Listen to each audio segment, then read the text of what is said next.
Good morning, beloveds. And then now I'm questioning whether the video was actually live, so I'm going to say it again. Good morning, beloveds. I got up, not quite when my alarm went off, a little bit after my alarm went off, but there's that cushion in there. And I came out into the living room and I went, it's raining.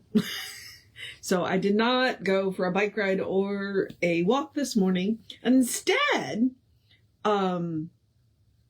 I scheduled my mammogram and set up the payment plan for the emergency room visit that I had that my insurance declined to pay for. Yeah, I'm not going to get up on that soapbox, but pretty much I'm of the opinion medical insurance is a scam. So, again, personal opinion, but it's because I have been, arguing with them for the last couple of years. All right, so we are in Science of Mind Text, Chapter 24, the General Summary. We are starting on the first full paragraph on 402. We attract to ourselves the objective form of our subjective embodiments. Law knows how to make things out of ideas. We do not consciously know how it does this, nor do we know how corned beef and cabbage are turned into flesh and bone. But they are, and we have been so accustomed to the thought that they are, that we have implicit faith that they will continue to be. Should we doubt this phenomenon, we would be thought queer. We would be thought weird. When, again, let me remind you, it was written 100 years ago. Language has changed. When we believe in the law of mind in the same way, we shall be surprised at the results we shall receive. Thoughts of lack, poverty, and limitation contain within themselves the conditions necessary to produce lack, poverty, and limitation. Remember that we are not dealing with two powers, but with one, ever presenting itself in varying guises. To the pure, thou wilt show thyself pure. To the forward, thou wilt show thyself forward. It will become to us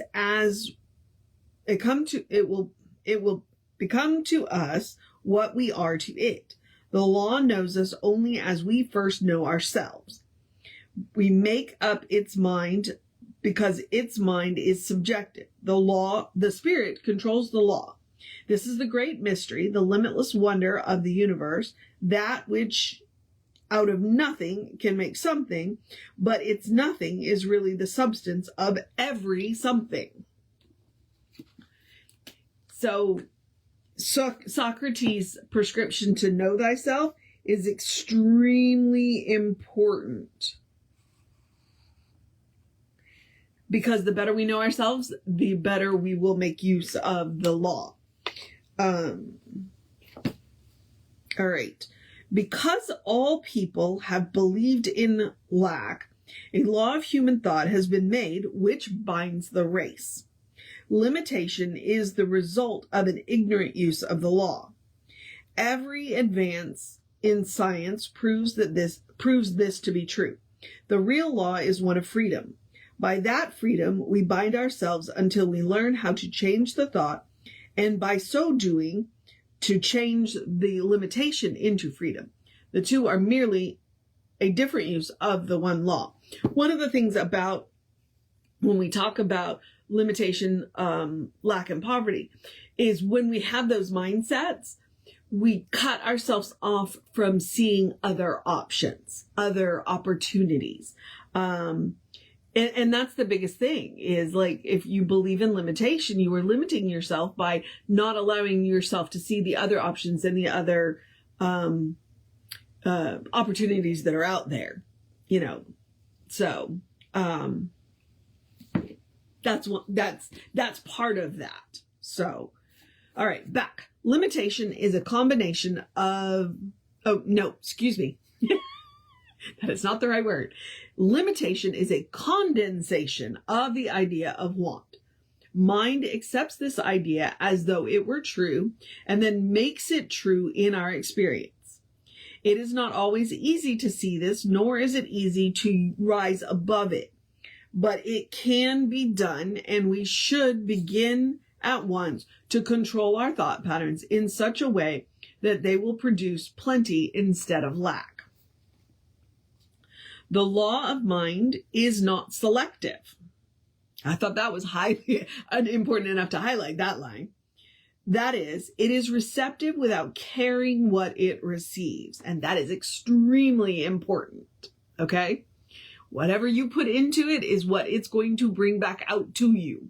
It is not going to say, hey, are you sure about that? Hey, I don't think you want that. Hey, maybe this would be better. It doesn't do that. It gives you what you put into it. Okay? Let me finish this paragraph. I'll just start over. The law of mind is not selective. That is, it is receptive without caring what it receives. It is creative without caring what it creates.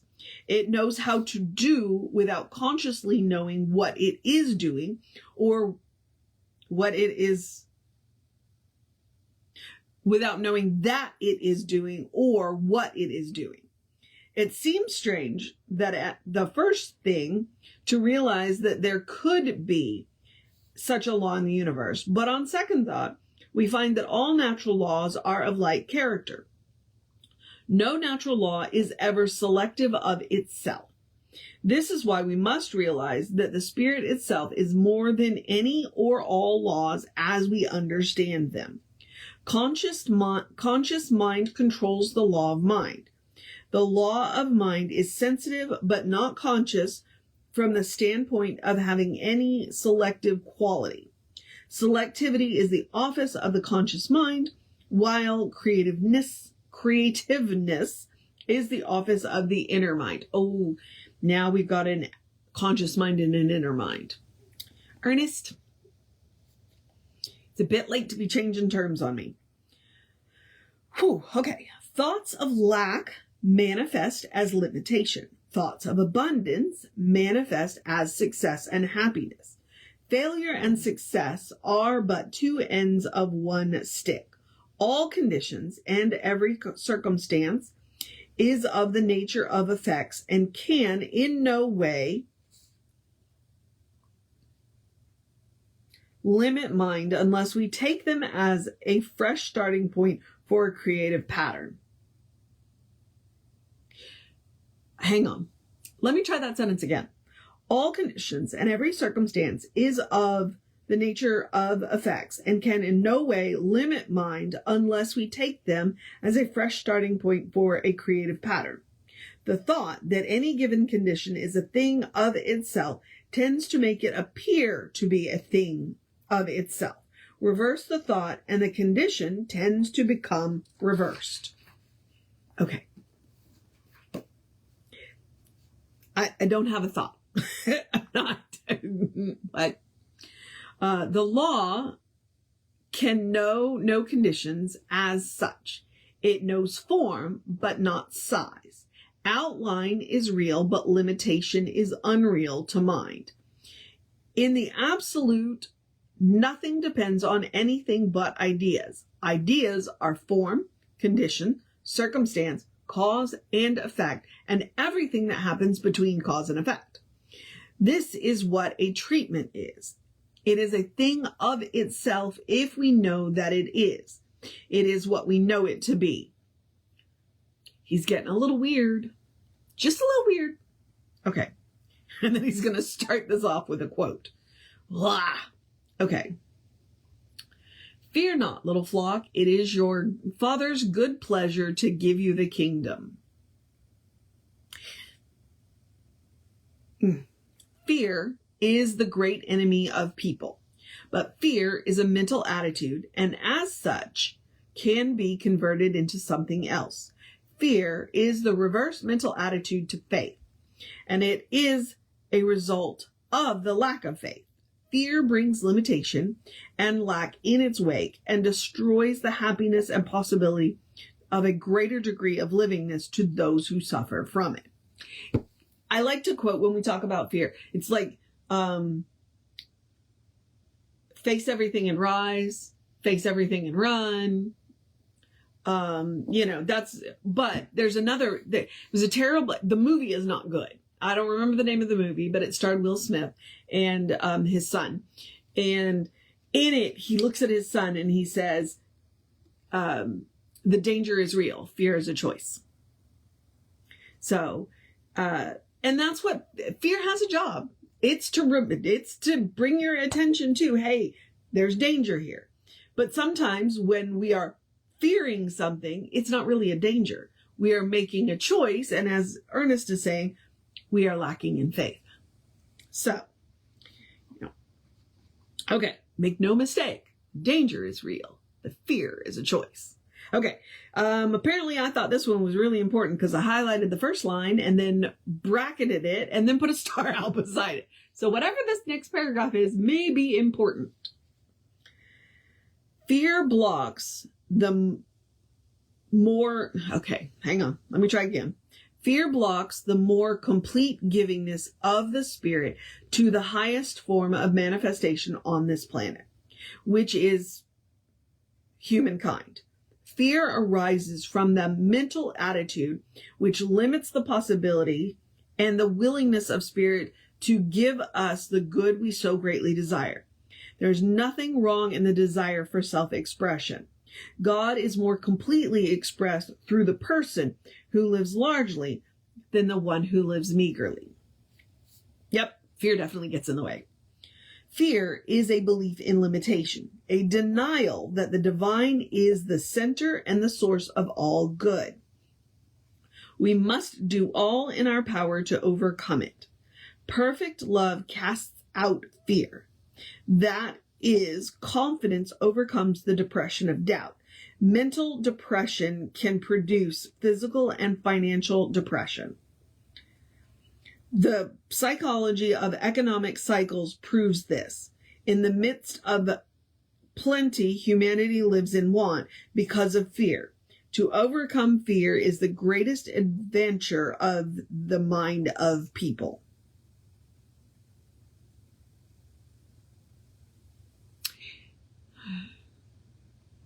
Sorry, we're in an election year. And so now I'm sitting here thinking, in that line, he says, in the midst of plenty, humans live in want. Well, what are our politicians afraid of?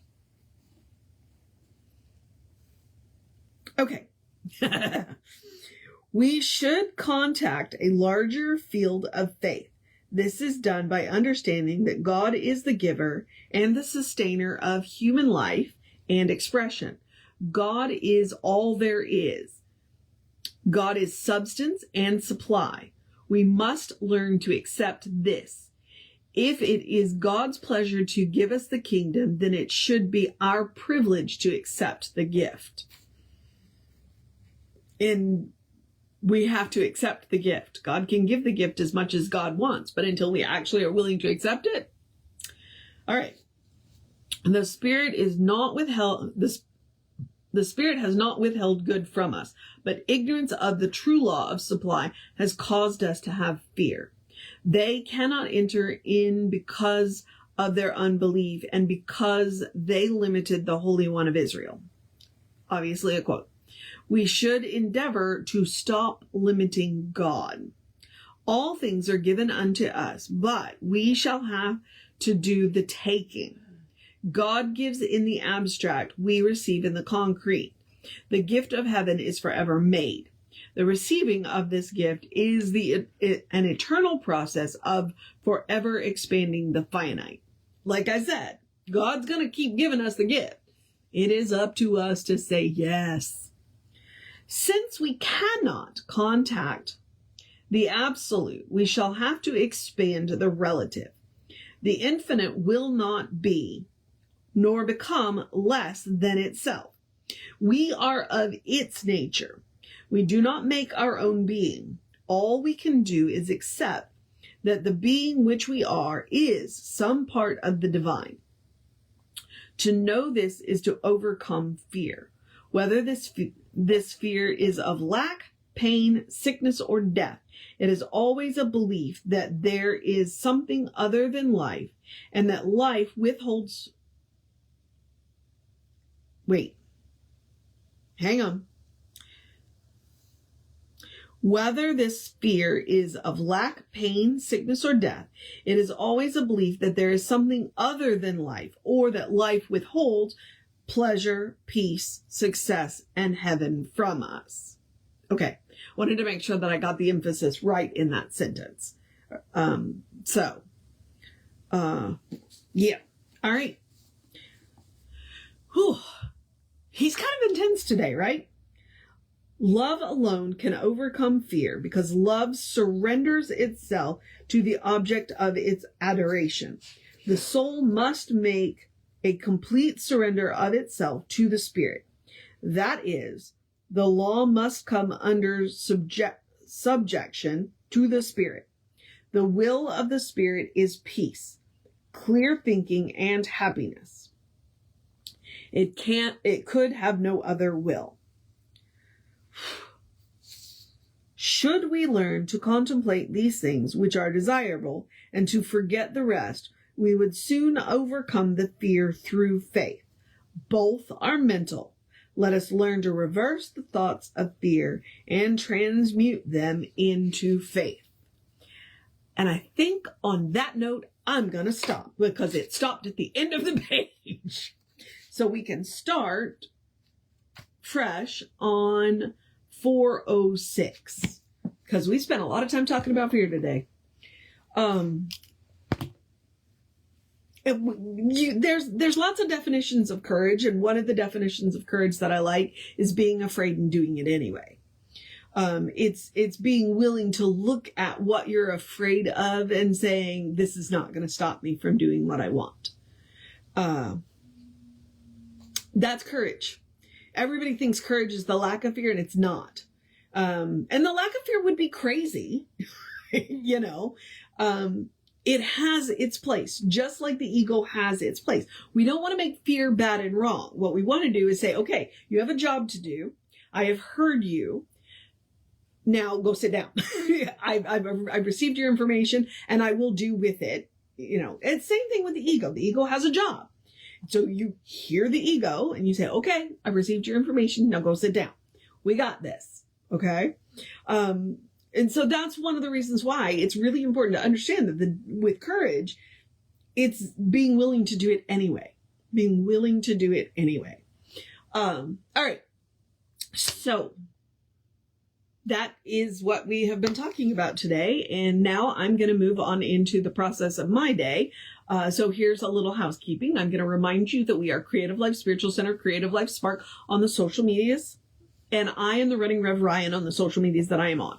So I would encourage you, because it's an easy way to support the center. Go like, follow, subscribe, share, and comment.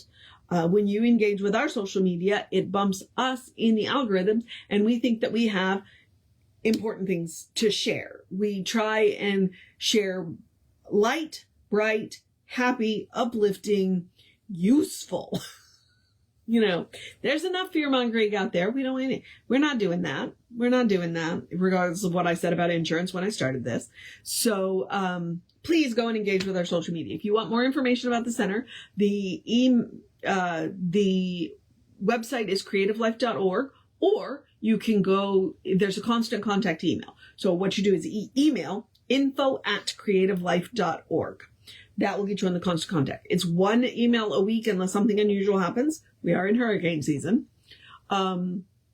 Just to let you know what's going on there. And where was I? I don't know. The hot links are hot in the email. Okay. So now I'm just going to encourage you to have a great day, a wondrous day, a fantastic day, a magical day, an enchanted day, a wonderful day, an awesome day, an amazing day. You could swim in my backyard day, go dance in the rain day, a stay out of the lightning day. It's still raining here. Fortunately, there's no wind though. And it's a light rain, not a heavy rain. So, and enjoy the weather while it lasts. Day, a call a friend day, a hug a friend day, a cuddle with your fur baby day, a take care of a task you've been putting off day, a do the hard thing day, or take an nap day, if you need that too. Go to dinner with friends day, whatever kind of day it is that you need to have, a good day, or if that's too much pressure, simply have a day. You are enough, just as you are. As Ernest has said in here, you are a beloved expression of the divine. You are a brilliant light, a divine spark, a spirit in motion. You are God in action, or as Reverend Jesse likes to call us, you're a godlight. All right? Explore the truth of your being. That's kind of where we started out today. The law can only know you as well as you know yourself. So know yourself. And know yourself as the divine knows you. Because the law and the divine are the same but different. So, not two powers, just one. Just the operator and the operated operation. So get to know yourself as the divine knows you, because the divine knows you to be good. And from there, all things are possible. All right, beloveds. I'm going to move into, I don't know what here's what I'm trying to do. I'm trying to remind you, Reverend David should be on around 5 p.m. with you, and I'll be back with you around 9 a.m. tomorrow. Take care of yourself. Know that you are loved, and I will see you next time.